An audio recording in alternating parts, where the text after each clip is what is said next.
Bismillahirrahmanirrahim. Assalamualaikum warahmatullahi wabarakatuh. Waalaikumsalam warahmatullahi wabarakatuh. Allahumma sholli ala sayyidina Muhammad wa ala ali sayyidina Muhammad.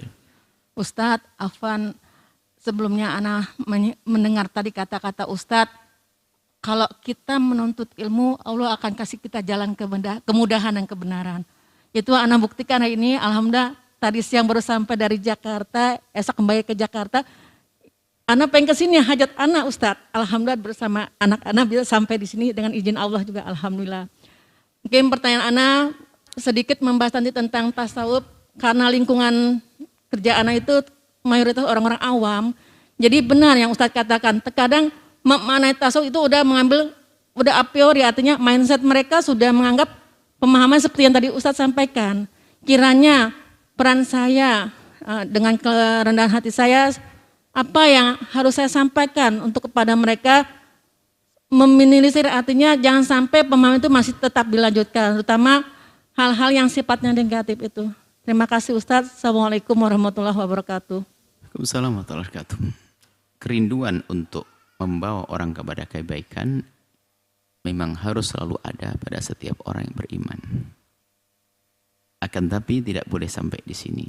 Harus dia memasuki langkah selanjutnya, cara.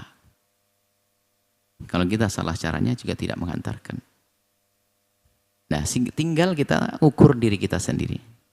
Gimana cara membawanya kepada kebaikan? Kebaikan itu maknawi. Bukan berarti langsung kita gotong dia ke sana, tidak. Bisa saja kita membawa mereka kepada kebaikan dengan nasihat halus yang kita sampaikan. Kalau kita punya ilmu dan ahli nasihat. Dan apakah Anda golongan orang ini? Kan begitu, ini pertanyaan. Jika ternyata Anda bukan golongan orang ini, bukan berarti Anda tidak bisa membawa mereka kepada kebaikan. Cukup mungkin bisa diajak rombongan, yuk main ke Ustadz sana, ngaji yuk, dan sebagainya. Anda sampaikan. Anda pun mendengar majelis ini dari mana? Perdengarkan mereka seperti yang Anda pernah dengar. Jadi mohon maaf kepada siapapun, jangan gini loh. Kalau Anda melihat satu kesalahan, rumus sederhana. Kebenaran tidak harus diucapkan oleh lisan Anda. Biasanya kita tuh harus memaksakan diri kita harus dengan omongan kita. Belum tentu didengar. Artinya kita harus berpikir, harus mengukur omongan saya bakal didengar atau tidak.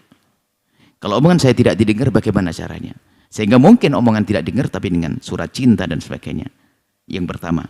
Yang kedua adalah kebenaran tidak harus diucapkan saat itu. Kita harus pandai memilih waktu kapan menyampaikan kebenaran. Jadi kadang orang punya semangat baik di dalam mengajak orang pada kebaikan, cuman salah caranya. Ngoprak-ngoprak orang, akhirnya jadi bahan ketertawaan. Ah, lu apaan lu? Ya ini tiba-tiba kok kamu berubah, mulai menjelma jadi ustadz atau jadi ustadzah, bisa ribut nanti orang. Jadi kita harus ngukur diri kita sendiri. Cuman kalau dengan ketawaduan bisa saja begini, Pak, saya kok pengen bener, pengen baik. Dia merasa lebih baik. Oh ya, cuman saya pernah dengar di sana katanya ada ustadz. Yuk kita rame-rame ke sana yuk. Biar saya tambah baik. Wah, ini lebih cakep tanpa bahasa mengajari. Mungkin orang itu terpesona. Yuk ke sana. Setelah begitu dia akan terbawa kepada kebaikan. Jadi begitu. Jangan mentang-mentang misalnya kita melihat orang salah langsung harus aku yang nasihati. Oh tidak. Kita harus tahu. Bahasa mungkin level. Saya itu satu level enggak dengan dia. Atau kalaupun sudah satu level pun kita perlu cara. Apakah lesan saya lesan yang fasih atau tidak. Kalau tidak, kita bisa minta tolong kepada yang lainnya. Atau dengan surat dan seterusnya. Atau paling tidak dengan bacaan doa itu. Jadi betul, ibu yang solehah yang datang dari tempat yang jauh, luar biasa melihat kiri kanannya, sesuatu yang kurang baik. Kemudian beliau ingin merubah mereka. Ingat, rubahlah mereka. Tentunya dengan apa yang Allah berikan kepada Anda. Jika Anda diberi oleh Allah ilmu, maka dengan ilmu Anda. Kalau Allah hanya memberikan pada Anda harta, maka jadikan harta Anda untuk membawa mereka. Jika Allah memberikan pada Anda kekuasaan, wah ini sama. Anda bisa menerobos kegelapan itu dengan kekuasaan Anda sehingga menjadi terang benderang. Kalau ternyata Anda diberi oleh Allah ilmu dunia, Anda dengan ilmu itu bisa semuanya. Yang jelas jangan sampai Anda mengajak mereka dengan sesuatu yang Anda sendiri tidak mampu, maka itu akan menjadikan mereka semakin jauh. Ya. Kita mengajak mereka dengan gaya berilmu, ternyata kita sendiri tidak berilmu. Tak taunya dia lebih tahu, maka dia akan ketawa. Bahkan dia tidak akan bisa menerima. Seperti itu. Jadi tolong pertahankan niat Anda yang luar biasa, ingin merubah kebaikan mereka. Akan tapi Anda pilih yang tepat. Kita melihat di sini ada seorang ibu. Itu kerjaannya bawa jamaah gonta-ganti. Dan bahasa mereka sederhana, bahasanya saya tidak bisa ceramah, bisa saya bawa orang. Dan mereka jadi koordinator. Mungkin bahasa kami sederhana, kau Anda ini provokator kebaikan, saya ngomong. Jadi dia suka membawa setiap ini majlis ada rombongan, ganti lagi rombongan, mengenalkan kepada kebaikan. Itulah orang cerdas, tidak harus kita pulang berceramah. Seperti itu, termasuk seorang ayah dan ibu di saat menemukan kebenaran di majelis, lalu pulang ke rumah ingin rubah anak-anaknya, jangan tanpa cara yang baik. Sehingga menjadi anaknya menjadi ngeri. Wah, ayah ini hadir pengajian, pulang mesti jadi monster nanti. Awas, haram itu, dosa ini. Nggak begitu.